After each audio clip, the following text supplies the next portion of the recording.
We're back with another breeding update, and so today we are going to preg check Opal. We are super hopeful. That rhymed. And that third time's a charm. You know, like we've tried 3 times. She's the third one that we have put an embryo in or bred. So let's just cross our fingers that she has a little baby cooking in there.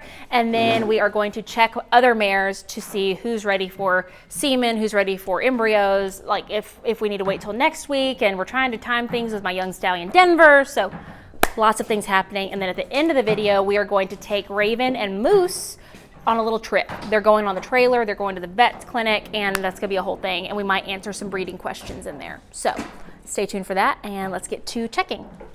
You know, third time's a charm, in my opinion. So we're about to preg check Miss Opal. We had 2 strikeouts last week, unfortunately. And a lot of y'all are gonna be like, what's gonna happen to Willow? She didn't have a baby. No, she didn't. And Willow is now going to my friend Shayna's house. She is going to be loved and cherished and made into a barrel horse, and she's gonna have a best friend named Molly and a miniature donkey named Elvira. Like, it's gonna be great, okay? Just not here, because she can't have babies. So we're hoping Miss Opal's gonna save the day and that there's gonna be a little baby in there. It's time to preg check. He's like, I'm not seeing one, actually. I'm seeing one. Oh my gosh. What did you just say? She's got one? Right. You know, last week just sucked, and this week is going to be really good. I can feel it. Let's see where it is. There we go. There it is. There she is. I say she. It's going to be a she, because I know she's going to do me right. On the board. Congrats. Thank you. Congrats to you on another successful implantation. This baby is VS the First Lady, aka Kennedy, which is the mother of my young stallion Denver, first things first. So this is the first cross with her, and it's a southern thing, moon pie, and he is now deceased. I think it's gonna be a pretty special baby. So her due date, I believe, since she took, is January 29th. So she'll be our first mama up in 2027 at the end of January. So no having it before January 1st. Number 1 on the books. I know, we have a baby. I'm in a pickle because first things first, my young stallion Denver, he needs to go back to work. We're trying to take him to a show in April. And so he is done collecting fresh on the 13th, which is on Friday. So we're hoping to have everybody bred that we want to be bred fresh to him by Saturday. So maybe even Sunday if we had to. But that's a big up in the air thing. So Blondie and Buttercup and Erlene are the 3 we're checking for that reason. What are we thinking of the power braid? Power braid, yes or no? Do you like the power braid? I'm trying something new. I put on mascara today. I did my eyebrows. I put on a power braid, deodorant, like. Nothing yet. I mean, she's got that one follicle, but not really any other signs going. Are we gonna measure that one? Yeah. Could she come on by Friday? Maybe. Or Saturday? Tuesday. She might. I mean, he said he would take him to get collected for me, but. Okay, let's see how big that one is. It's like a 2.5, 2.6. Check her on Thursday. Okay. 2.6. 2.6. On what side? 2.6 on the right. I needed some heat. We have yet to get like a good playpen situation set up to leave her at the shop and then she not eat my antler, because I have a new table that's all like elk antlers or like sheds. She's just devouring it. Like, she wants to eat it so bad. So that's why she has to come here and not stay at the house. So we give her Hysterelin on Sunday. Okay. So she should have ovulated, hopefully. She has a caslix in. And the caslix is when they sew the top of the vulva down to keep them from defecating or aspirating air into their vagina. Keeps them clean. That's what I was just looking at. You can see it right here at the top. Generally speaking, with a mare. Sutured to about right here, and then this is open, but she's tilted forward a little bit. So that keeps her from defecating in her vagina or sucking air in. I'm like, yeah, got it. No. When they ovulate, they usually drop that edema, and we were expecting her to have ovulated. Has she not? Yeah. Well, I hadn't gotten to the right over yet. Oh, okay. What side was her big follicle on? It was on the right. Okay. She ovulated. So she has ovulated. That means there's a CL where that big follicle was. That means, now would you say that we're going to put an embryo in Friday, or do we got to do a Saturday situation? No. I mean, she just looks like she'd ovulated, so I'm gonna count tomorrow as Wednesday, Thursday, Friday, Saturday. Sunday is when I would do it. So I'll just let them know ahead of time. So we got to order and put a embryo in her Sunday. So that means we have to order it ahead of time. No, that cheesy goodness. Buttercup and Erlene are in a sticky situation because they are both being bred to my young stallion, Ginger, dear Lord, Denver. First things first. And he quits collecting fresh this Friday. And so hopefully we will be able to breed by Saturday or Sunday at the latest. If I need to, I could probably convince Aaron to take him over and collect just for me one more time before he heads off to the show. But I'm trying not to make that happen. I'm trying to do it within the time frame that we have him already collecting. So let's check Miss Buttercup. She was kind of in like a sticky time frame of she had a really big follicle and like already had a CL on one side, and we're just trying to see if she's going to send it through with the follicle she already like has ready and was going to come into heat, or if she's going to like kind of dissipate and then come back into heat later. I don't know. So let's just see what she's doing. Got that. So she has two CLs on the left now. Yeah. No semen for Buttercup. So count days. Who you breeding her to? Denver, and we have frozen. Just took it out. Yeah. And I can get more frozen. Yeah. So 5 days she'd be responsive to a shot. Okay, so no semen for Buttercup, which isn't the end of the world because I'm breeding her to first things first. I have frozen semen on hand. His frozen semen is very good quality, good motility. I got plenty of pregnancies with frozen semen last year, so I think it'll be all right. I'm toying with the idea of if she is not able to get bred to Denver in this time frame, because I have Denver frozen embryos with her. I'm toying with the idea of swapping to breed her to Code Red since we have fresh like the whole season. I like that idea. That's what I think, and then let somebody else carry her Denver baby. Yeah. That's what I think. All right, what do we got here? We got some edema. We got some something We got some coming. edema. Yeah, we got a decent sized follicle on the right. Oh, good. We might actually have one that works. So let's see, how big is it? 30 on the right. Oh, she's got a 3 already. Okay. So what we're going to do is we're going to culture her again, and I'm Okay. going to do a DMSO wash on her. Okay. And then we're case going to she's pull got- blood for a metabolic We're test, going to right? pull blood for a metabolic test. Yeah. She's a little fat on her hips, so we're just going to make sure all is right. Yeah. So he's going to pull a culture as well, just to make sure after she didn't take this last time. Because anytime you put fluid in, like you risk there being an infection. Like you risk fluid being retained, which we don't think she did. But we're going to check her just one more time, make sure she's clean before we put more semen in. But with the way she's progressing, I bet we get to breed her this week.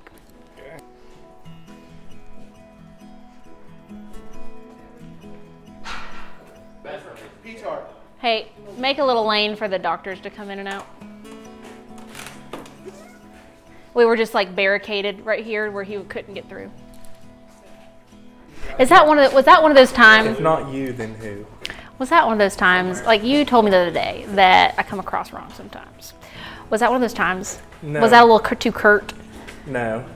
That's one of my favorite words in the English language, though. Curt? Curt. It's rare you get an opportunity to use it, and I'm glad that you did. Well, so like the other day, because Eli was out in the midst of chaos. Yeah. Yeah, I edited And that and heard you yell. I was like, hey, what did I say? I was just like, get up. Eli, move right now! You're in big trouble. No, I didn't. I was just like, Self-preservation! and yeah, I said self-preservation, get up. Get up. Because there was babies running around him and he was sitting on the ground. Like you can't get away if you're on the ground. So I just say get up, because you know it takes more time. Be like, hey Eli, it might be a good idea if you get up. You don't have to, but like I was just like, no, like I want to save his face from a hoof. Yeah. But you said it sounded a little. Oh, I think it was also the accompanied. I think that. Well, if he couldn't hear me, then he saw this. You're right. But I was facing the opposite direction. Okay, well, I didn't know that. I was I was leading a baby. I'm thinking about me. I'm thinking about you. I'm thinking about everybody. My wife appreciates it. Some people say.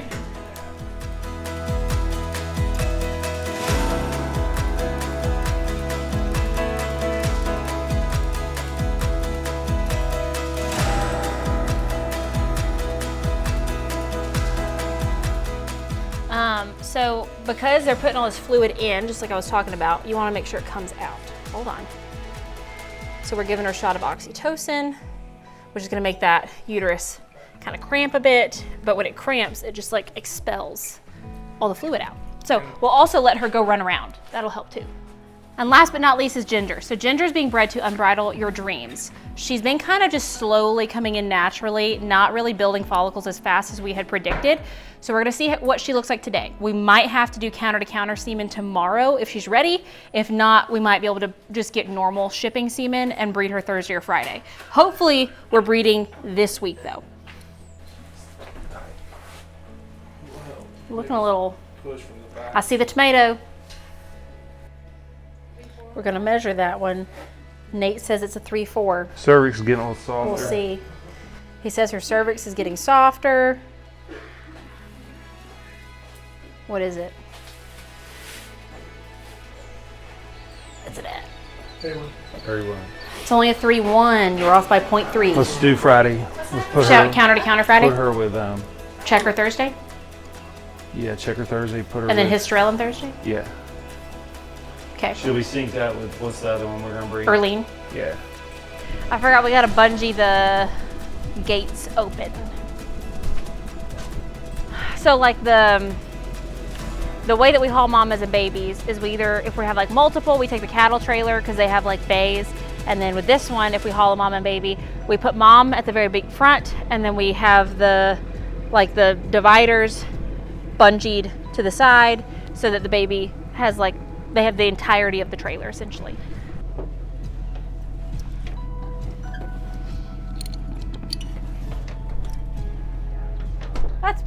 Okay, there we go. All right, we are now bungeed, so then they're just gonna have this whole space to themselves. And to end today's video, we are taking Miss Raven and Mr. Moose to the vet. So she is getting an embryo by Enticed and out of VS the First Lady put in her today. So we have tracked her ovulation. Her uterus is perfectly prepped for that 6-day-old frozen embryo, which was warmed and sent to Tennessee this morning. But Moose has never been on a trailer before, so this could be interesting. Miss Stephanie, will you hold her for a moment? I'm gonna see about putting this halter on him while he's seeping. Hello, big boy. Hello. Yep. We got it on. Come on, I think you're gonna do great. I think you're gonna be great. Come on. Wake up. Wake up. Good boy. He's sweaty and dirty. He just had a good nap. You know when you wake up from a nap sweaty and your handprint is like in your face? That's what he just woke up from. All right, we're good to go. Okay, so Moose has been known to be like the bad boy of the year, so I wouldn't stand too close to his behind. All right, you're just gonna follow Mama. Do just like her. Do just like her. Good boy. All right, I'm gonna let you get off. And then y'all shut me in a bit.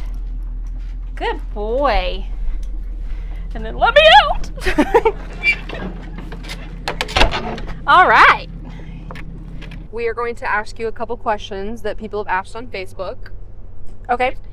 Why, this has to do with breeding. Okay. Why don't or why can't you use sexed semen to make sure you get a filly? So the funny thing is I can sometimes. And I really don't do it often. I've only done it once, and it was to get a colt when I didn't breed her because I didn't own her, but I worked it out with her owners when I purchased an embryo from Goody Goody Gumdrops, and that baby turned out to be Dallas, just because I wanted to make sure that I got a potential stud prospect.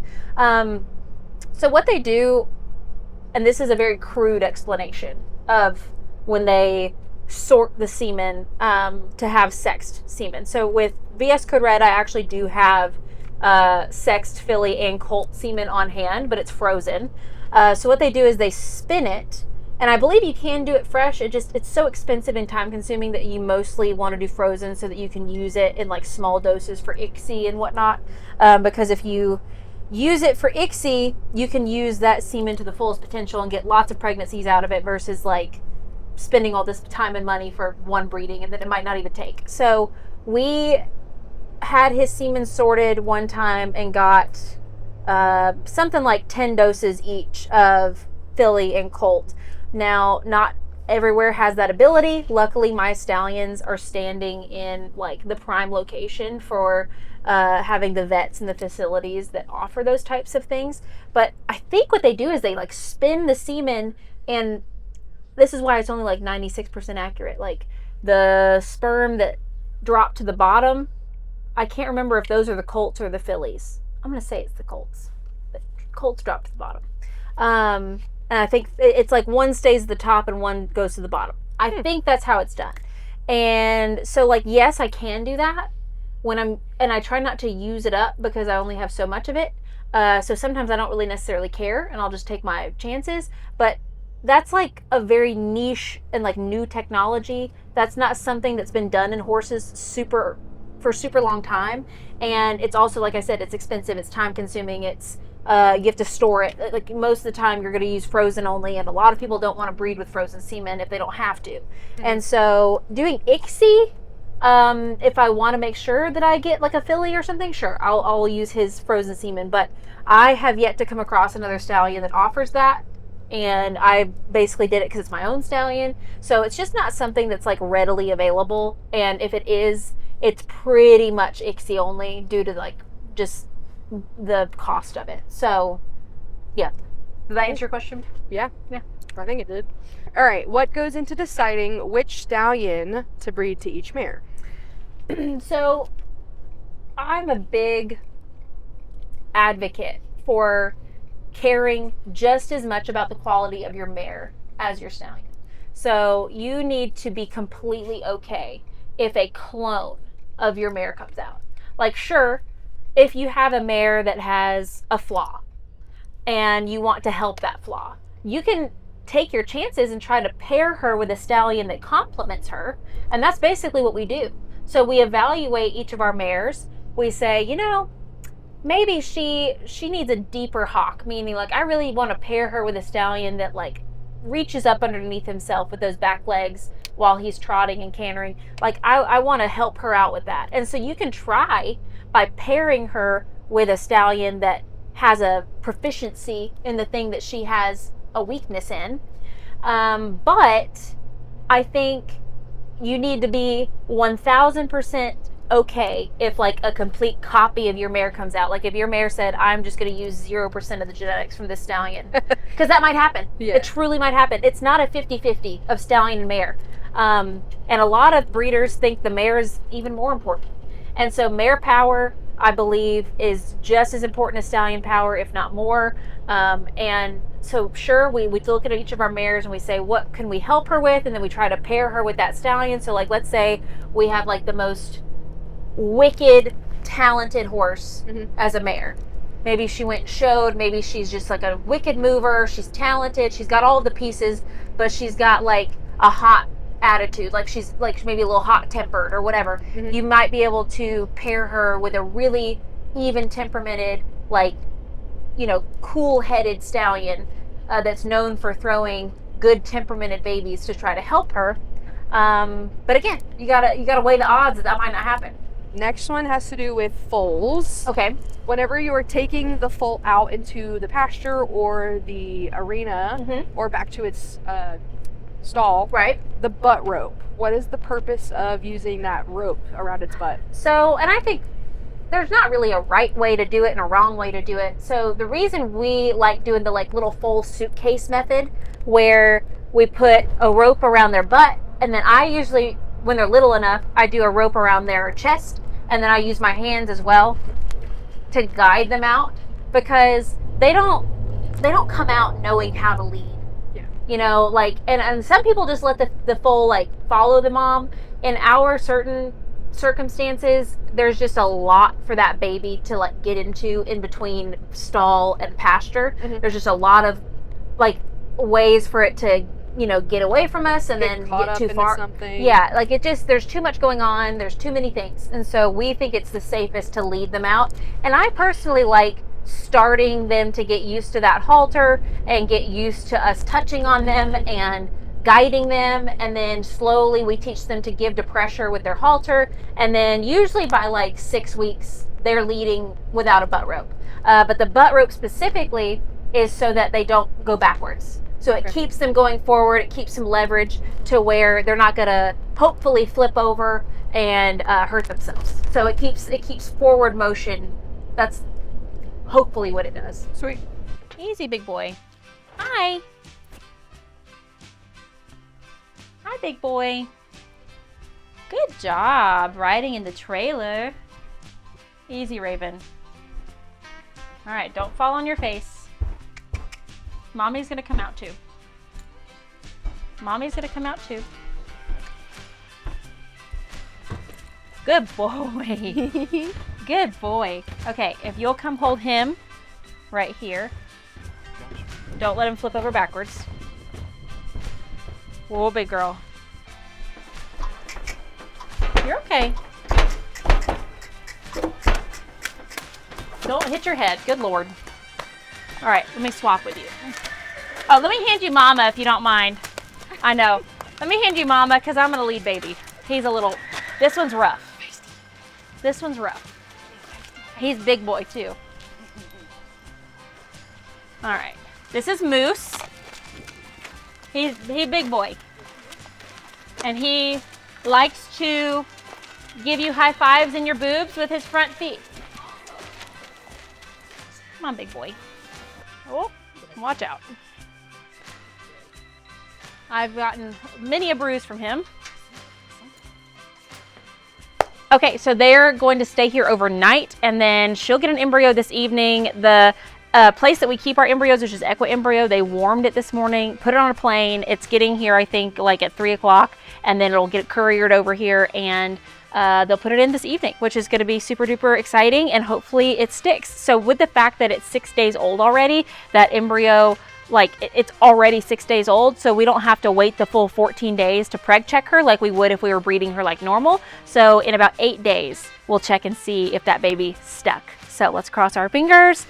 Hopefully Moose behaves well for the people here. I really hope he does. He actually behaved so well loading and unloading, which it was the best surprise ever. So I hope you enjoyed today's video. Let me know if you have any more questions, and stay tuned for more breeding updates.